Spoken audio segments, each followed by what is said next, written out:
अस्सलाम वालेकुम स्टूडेंट्स, कैसे हैं आप सब। अगर आपने अभी तक मेरे चैनल को सब्सक्राइब नहीं किया तो मेरे चैनल को सब्सक्राइब करें और बेल के नोटिफिकेशन को प्रेस कर दें ताकि जो मेरी आने वाली लेटेस्ट वीडियोस हैं वो आप तक पहुंच जाएं।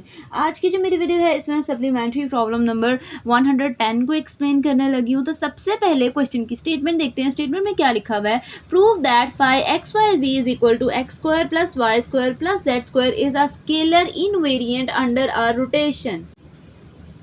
अब अगर इसकी जो स्टेटमेंट है उसको अगर मैं रीड करूँ तो क्या लिखा हुआ है उन्होंने कि हमारे पास जो गिवन फंक्शन है वो एक स्केलर इनवेरिएंट है। मतलब हम लोगों ने प्रूव करना है कि ये एक स्केलर इनवेरिएंट है अंडर आर रोटेशन। कह रहे हैं रोटेशन करने के बाद भी जो हमारे पास वैल्यूज़ हैं वो चेंज नहीं होंगी। तो देखें किस तरह से हम लोगों ने इसको प्रूव करना है। सबसे पहले मैं लिख दूँगी गिवन चीज़ें क्या है हमारे पास। 5xyz is equal to x square plus Y square plus Z square, ये मेरे पास गिवन फंक्शन है। फिर उसके बाद हम लोगों ने क्या लिखना है। Let's suppose the coordinates are rotated to a new system. हम लोगों के पास अगर x y z coordinate axis हैं, ठीक है, तो वो कह रहे हैं कि अगर उसकी रोटेशन करवा दी जाए तो फिर मेरे पास जो सिस्टम है, कोऑर्डिनेट सिस्टम है, वो चेंज हो जाता है। मतलब अगर वो एक्स वाई जी में है तो वो कन्वर्ट हो जाएगा x prime y prime z prime में, ठीक है। तो उसने भी ये चीज़ लिखी है। Let's suppose the coordinates are rotated to a new system x prime y prime z prime. तो हमारे पास जो इस फंक्शन के अकॉर्डिंग, मतलब अब हम लोगों ने रोटेट कर दिया है तो ये सारे प्राइम वाली वैल्यूज़ हैं। तो कहते हैं अगर इसको इस सिचुएशन के अकॉर्डिंग देखें तो क्या आएगा। अब वो कह रहे हैं इसको इसके सिचुएशन के अकॉर्डिंग देखें तो क्या आएगा।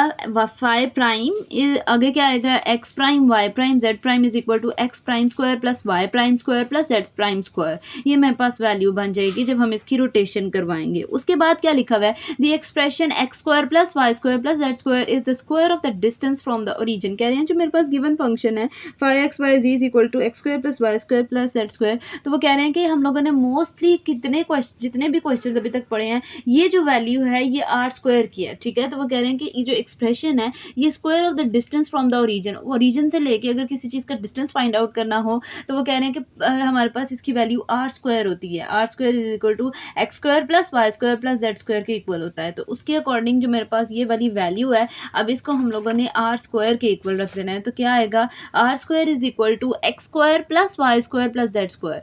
फिर उसके बाद क्या लिखना है। Under rotation of axis the length और magnitude of the position vector. कह रहे हैं जब हम किसी रोटेशन की किसी एक्सिस को रोटेट करते हैं या उसकी रोटेशन होती है तो जो मेरे पास लेंथ है किसी भी पोजीशन वेक्टर की या फिर मैग्नीट्यूड की बात करें, मैग्नीट्यूड और लेंथ एक ही बात होती है। तो वो क्या कह रहे हैं। Does not change. कह रहे हैं तो उसकी जो लेंथ और मैग्नीट्यूड है वो कभी भी चेंज नहीं होगा। पोजीशन वेक्टर कह रहे हैं अगर पोजीशन वेक्टर के अंडर हम देखें तो हमारे पास जो इसकी वैल्यूज़ हैं वो कभी भी चेंज नहीं होगी। लेंथ कभी भी चेंज नहीं होगी या मैग्नीट्यूड नहीं चेंज होगा।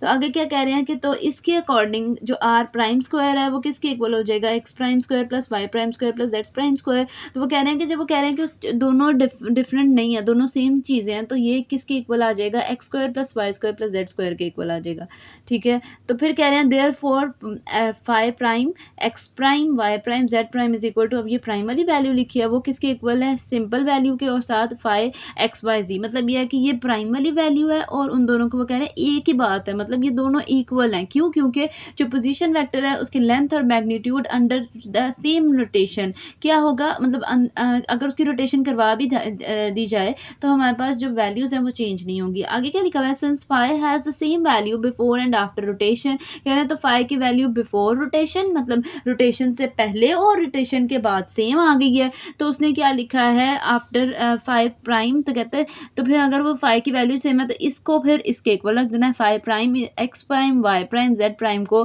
किसके इक्वल रख देना है। 5xyz के, ठीक है। फिर आगे लिख देना है हेंस जो क्वेश्चन है उसी को लिख देना है। 5xyz is equal to x square plus Y square plus Z square is a scalar invariant under a rotation of axis. ये थी जी आज की मेरी वीडियो। होपफुली आपको मेरी वीडियो अच्छी लगी होगी। अगर आपको मेरी वीडियो अच्छी लगे तो वीडियो को लाइक करें और सब्सक्राइब करना मत भूलिएगा। तो इंशाल्लाह जो नेक्स्ट वीडियो होगी वो फर्दर सप्लीमेंट्री प्रॉब्लम से रिलेटेड होगी। तो तब तक के लिए अल्लाह हाफिज़।